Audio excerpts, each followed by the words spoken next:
In a dramatic escalation in the war between Democrats and the administration, the House Judiciary Committee today voted to hold Attorney General Bill Barr in contempt of Congress.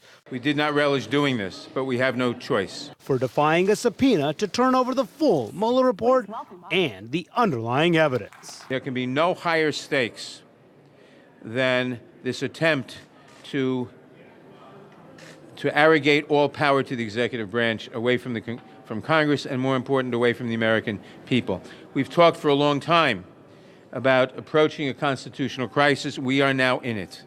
We are now in a constitutional crisis. It's a move that came just hours after the president took the dramatic step of blocking the release of the records by citing executive privilege, something bound to spark a drawn-out court fight. This isn't about executive privilege. It's about burying the evidence, Mr. Chairman. If it was about executive privilege, the Attorney General would not have offered you to be able to view the documents and then tell you that you can't tell anyone what you saw. I thank you for not taking the latest Trump hush offer. Some Democrats said the move to defy Congress on all fronts means the House should start to take up impeachment. Do I think we're inching closer to it every day that the president has a blanket privilege or just saying that he's going to obstruct the congressional investigation? Yeah, for me, we're inching towards it. Do you think the committee should start talking about another thing, impeachment? I think we have to talk about it. In a letter to Congress, the Justice Department argued it could not comply with Democrats' request without violating the law, and said the president has asserted executive privilege over the entirety of the subpoenaed materials, adding that committee chairman Jerry Nadler made this assertion necessary by moving ahead with the contempt vote.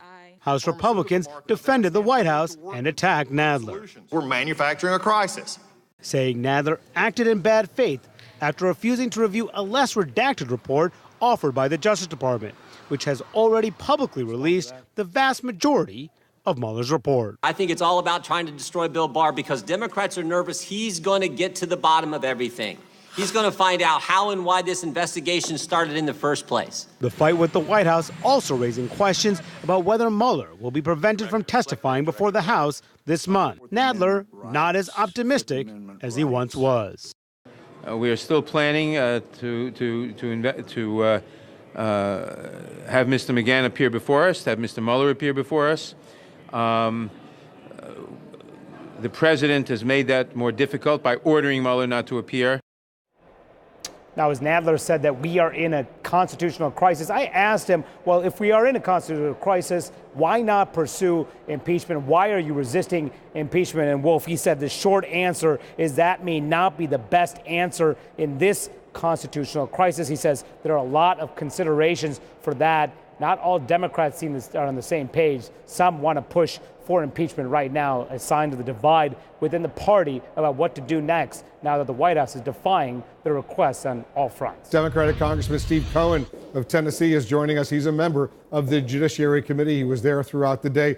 Congressman, you just voted to hold the Attorney General in contempt. Did you accomplish really anything practical today, or was this simply a political stunt, as your critics allege? It was a proper activity for the Judiciary Committee to take. Barr has been contemptuous of us last week and not showing up and trying to dictate the rules of how we'd be questioned. And he was contemptuous today by not giving us the documents that we had requested. So it's appropriate that we do it. The contempt that we brought will probably end up in the courts, and it'll take some time before anything happens, and it could even be through the election. I would rather have done inherent contempt, but we chose not to do it because I want to take strong action to show that this Attorney General, this administration, this President will not sully the Constitution and the work of our founding fathers and what this country, this building where I am in now, was built upon. And that's what they're doing. Your chairman, Jerry Nadler, says he may pursue a civil lawsuit, but realistically, is that going to have any effect on the Attorney General? None whatsoever. He is Roy Cohn for Donald Trump, who is standing in the shoes of Joe McCarthy.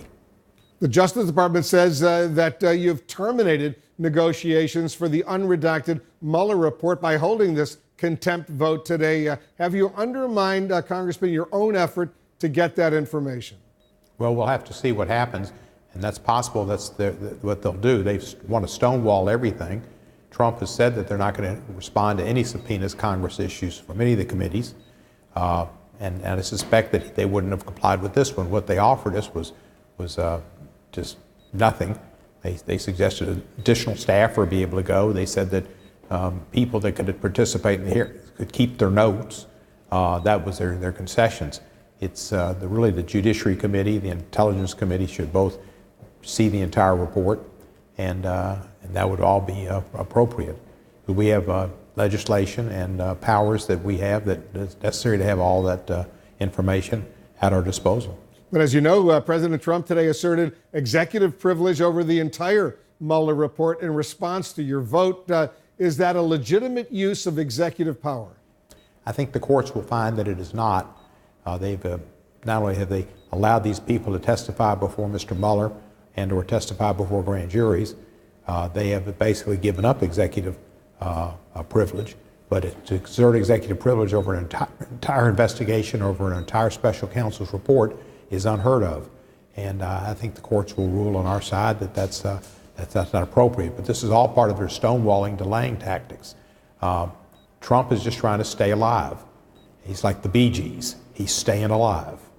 The chairman of your committee, Jerry Nadler, says discussions to have the special counsel Robert Mueller testify are ongoing. Are your efforts better spent on securing that testimony rather than escalating this fight with the Attorney General, which may simply wind up in court and drag on and on and on and go nowhere? Well, I'm not sure what would be best. I know where we are, and I think we're doing what we should do because he's been contemptuous of the Congress. And he lied to the Congress when Charlie Crist asked him about Mueller and the Mueller team and their opinion of his 3.5-page summary. He lied last week, I believe, also when he was in the Senate. So when you lie to Congress, when you're contemptuous of Congress, Congress needs to take actions.